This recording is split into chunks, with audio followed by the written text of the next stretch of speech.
Hello everyone, and welcome back to another Mirror Dungeon solo video. Today we'll be going in with the king of solos himself, the immortal K Corp Hong Lu. This identity is without a doubt the single most broken identity in the game. Not even Bamboo-Hatted Mersault or Philip Sinclair hold a candle to him, and while he may not be the flashiest or have the highest damage output, he is still unrivaled as the best identity in the game. He is capable of carrying you through 90% of the game by himself, and the reason why he's so broken is entirely because of his passive. Whenever he takes damage below 20% HP, he will fully heal and gain a K Corp ampule. The ampules act as a sort of counter for how many times this can activate. When there's 4 of them, they instantly kill whoever they're attached to. This means that unless you gain extra ampules through the use of his defense skill, he will have a total of 4 health bars. And having one of the largest health pools in the game means it's virtually impossible to actually kill him. Of course, like all great superheroes, even he possesses a kryptonite. That, of course, being Bleed. Bleed can bypass his immortality because his passive specifically triggers on hit, which means any damage that doesn't activate on hit can potentially defeat him, Bleed being the main offender, of course. Simply avoiding the Bleed floors makes all Mirror Dungeon runs with him child's play. For that reason, I've chosen to go into this run using only the base Sinners as support passives. Our starting gifts are the Barbed Snare and Fluorescent Lamp. These 2 gifts are absurdly good together when soloing, even if your kit has no rupture in it. When Fluorescent Lamp is fully upgraded, you consistently have upwards of 90% bonus damage for doing absolutely nothing. The first floor I had wanted to go into one of the harder encounters, for example N Corp, but the Unloving had the reward of Standard Duty Battery, which is far too good for me to say no to. Being debatably the easiest first floor of them all, it's very simple for the best solo identity in the game to beat it. They can't even break through one of his health bars, so not much to really talk about.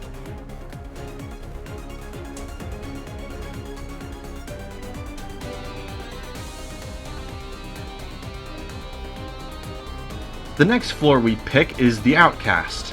Again, not a very difficult floor, but the reward of Thunder Branch is far too good to pass up.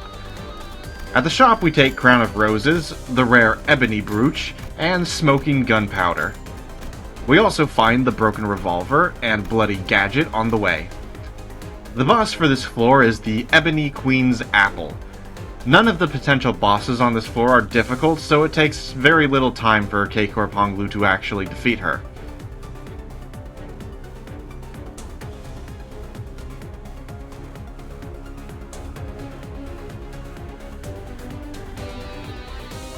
We take the previously mentioned Thunder Branch and yet again are blessed with absurdly good luck as the next floor offers us the Great Thrill. This time the floor can be considered somewhat of a threat as we enter into the Crawling Abyss. A few of the fights here manage to knock out one of Hong Lu's health bars, but they don't even come remotely close to defeating him. Before we know it, we enter the boss of the Skin Prophet. Being slightly conflicted on whether I wanted to target the Prophet or his candles, I ended up doing both. Which, in hindsight, I should have just focused on the Prophet as the candles were pointless. Even though K Corp Hong Lu doesn't have the greatest damage output, it's more than made up for by the fact that he can use Rupture.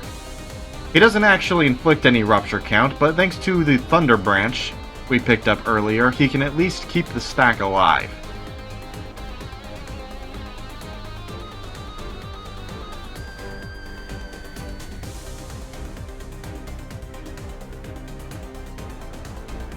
Once we've finished off the Skin Prophet, we take Thrill, ensuring that it is now literally impossible for us to lose.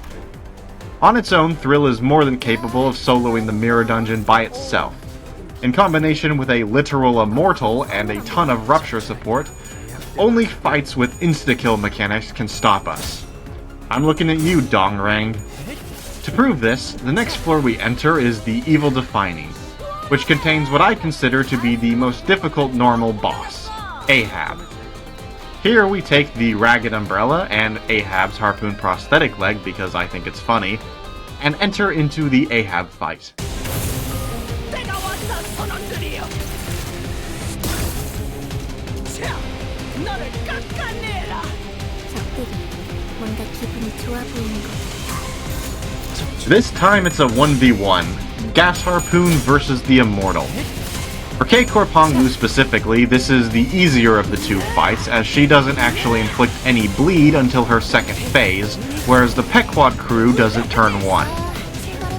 Thrill literally hard carries this fight, doing probably over 50% of her total HP and damage, though that's not to say Hong Lu isn't capable of soloing this fight. Ahab isn't even able to take out one of his health bars. Without Thrill, she may have been able to take out one, maybe two of them, but never would have been able to actually defeat him.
아닐 뿐입니다.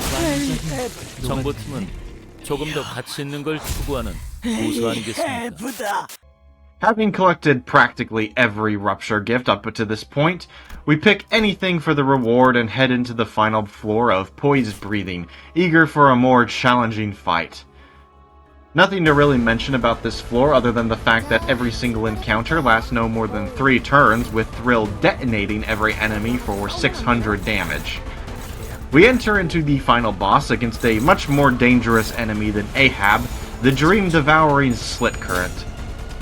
I say that not because he's actually more difficult, but because he managed to kill me in a previous run. I forgot about the fact that his skill Blind Obsession inflicts Sinking Deluge, and had let it hit me unopposed. Like Bleed, Sinking Deluge goes through Hong Lu's passive, and just like that he managed to end the run. This time, though, I am wise to his tricks. Using Hong Lu's secret skill 4, Dimension Shredder, I clash with Blind Obsession, avoiding the insta-kill. And that is literally the only thing that matters about this fight. Once you beat that skill, Thrill does the rest, treating Slit Current like any other encounter, defeating him in only 3 turns.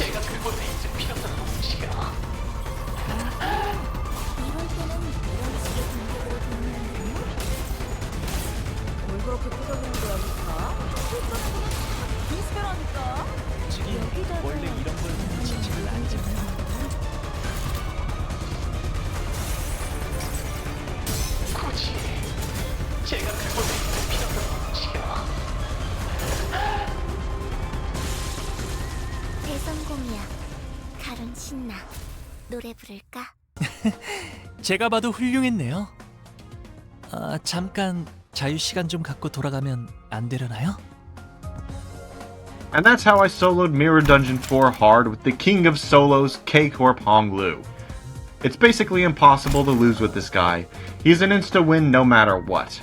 Even against Bleed, he's still got a few tricks he can pull off, but it does make it a lot harder. Unless a fight has an insta-kill mechanic, he can beat anyone with very little effort. Thrill only made it that much easier. Anyway, that's it from me. Like and subscribe to not miss next time, where we'll be going in with this cloaked figure. Goodbye.